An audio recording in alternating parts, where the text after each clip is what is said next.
ಅಧ್ಯಾತ್ಮ ಸ್ಟೋರಿಯ ಈ ಸಂಚಿಕೆಯಲ್ಲಿ ಒಂದು ಸೂಫಿ ಕತೆ ಕೇಳೋಣ. ನಂಬಿಕೆ ನಮ್ಮ ಸ್ವಂತದ್ದು. ನಾವು ಏನೋ ಒಂದನ್ನು ನಂಬ್ತೀವಿ ಅಂದ ಮಾತ್ರಕ್ಕೆ ಆ ವ್ಯಕ್ತಿ, ವಸ್ತು ಅಥವಾ ತತ್ವ ನಮ್ಮ ನಂಬಿಕೆಯನ್ನು ಕಾಯಲೇಬೇಕು ಅಂತೇನಿಲ್ಲ.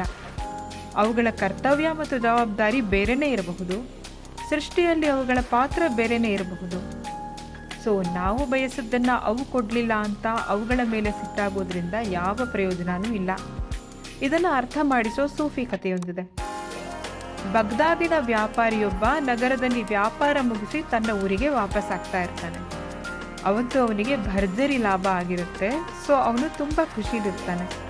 ಜಪಮಾಲೆ ತಿರುಗಿಸ್ತಾ ದೇವರಿಗೆ ಧನ್ಯವಾದ ಅರ್ಪಿಸ್ತಾ ಇರ್ತಾನೆ. ಹಾಗೆ ಹೋಗುವಾಗ ರಸ್ತೆ ಬದಿಯಲ್ಲೊಂದು ಸುಂದರವಾದ ಮಸೀದಿ ಸಿಗುತ್ತೆ. ಒಳಗೆ ಹೋಗಿ ದೇವರಿಗೊಂದು ಕಾಣಿಕೆ ಹಾಕಿ ಬರೋಣ ಅಂತ ಒಂಟೆಯಿಂದ ಇಳಿತಾನೆ. ಆ ಒಂಟೆನ ಅಲ್ಲೇ ಮರದ ಕೆಳಗೆ ಕೂರಿಸಿ ತಾನು ಒಳಗೆ ಹೋಗ್ತಾನೆ. ಮಸೀದಿಯೊಳಗೆ ಯಾರೂ ಇರೋದಿಲ್ಲ. ಇವನೊಬ್ಬನೇ ಶಾಂತವಾಗಿ ಧ್ಯಾನಕ್ಕೆ ಕುಳಿತುಕೊಳ್ತಾನೆ. ಆ ತಣ್ಣನೆಯ ನಿಶ್ಶಬ್ದ ವಾತಾವರಣದಲ್ಲಿ ಅವನಿಗೆ ಹೊತ್ತು ಹೋಗಿದ್ದೇ ಗೊತ್ತಾಗೋದಿಲ್ಲ. ಕಣ್ಣು ಬಿಟ್ಟು ಮೇಲೆದ್ದಾಗ ಮುಸ್ಸಂಜೆ ಕಳೆದು ರಾತ್ರಿ ಆಗಿರುತ್ತೆ. ಹೊರಗೆ ಬಂದು ನೋಡಿದ್ರೆ ಮರದ ಕೆಳಗಿದ್ದ ಒಂಟೆ ಮಾಯ. ವ್ಯಾಪಾರಿ ಗಾಬರಿಯಾಗಿ ಸುತ್ತಮುತ್ತ ಹುಡುಕ್ತಾನೆ. ಎಲ್ಲಿ ನೋಡಿದ್ರೂ ಒಂಟೆಯ ಸುಳಿವಿಲ್ಲ.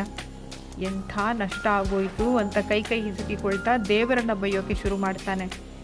ನಿಂಗೆ ಕಾಣಿಕೆ ಅರ್ಪಿಸೋಕೆ ಅಂತಾನೆ ನಾನು ಒಂಟೆ ಬಿಟ್ಟು ಒಳಗೆ ಹೋಗಿದ್ದು. ನಿನ್ನನ್ನು ಸ್ಮರಿಸೋಕೆ ಅಂತಾನೆ ಅಲ್ಲಿ ಧ್ಯಾನಕ್ಕೆ ಕೂತಿದ್ದು. ಆದರೆ ನೀನು ನನ್ನ ಒಂಟೆನೂ ಕಾಪಾಡಲಿಲ್ಲ. ಎಂಥ ಮೋಸಗಾರ ನೀನು. ನಿನ್ನನ್ನು ನಂಬಿದಕ್ಕೆ ಸರಿಯಾಗಿ ಚೂರಿ ಹಾಕಿಬಿಟ್ಟೆ ನನಗೆ ಅಂತೆಲ್ಲ ಗೋಳಾಡಲಿಕ್ಕೆ ಶುರು ಮಾಡ್ತಾನೆ. ಅವನ ಈ ಕೂಗಾಟ ಅದೇ ರಸ್ತೆಯಲ್ಲಿ ಹೋಗ್ತಿದ್ದ ಸೂಫಿಯೊಬ್ಬನ ಕಿವಿಗೆ ಬೀಳುತ್ತೆ. ವ್ಯಾಪಾರಿ ಹತ್ರ ಬಂದು ಏನು ವಿಷಯ ಅಂತ ಕೇಳ್ತಾನೆ.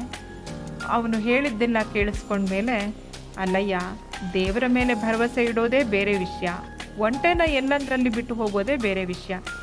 ಜೇನುತುಪ್ಪದ ಜಾಡಿಗೆ ಮುಚ್ಚಳ ಹಾಕದೆ ಬಿಟ್ಟರೆ ಇರುವೆ ಮುತ್ಕೊಳ್ಳೋದು ಸಹಜ ತಾನೇ.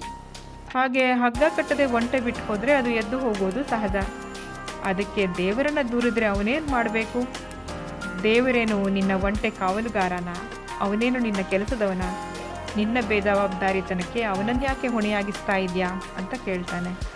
ಆಗ ವ್ಯಾಪಾರಿಗೆ ತನ್ನ ತಪ್ಪಿನ ಅರಿವಾಗುತ್ತೆ.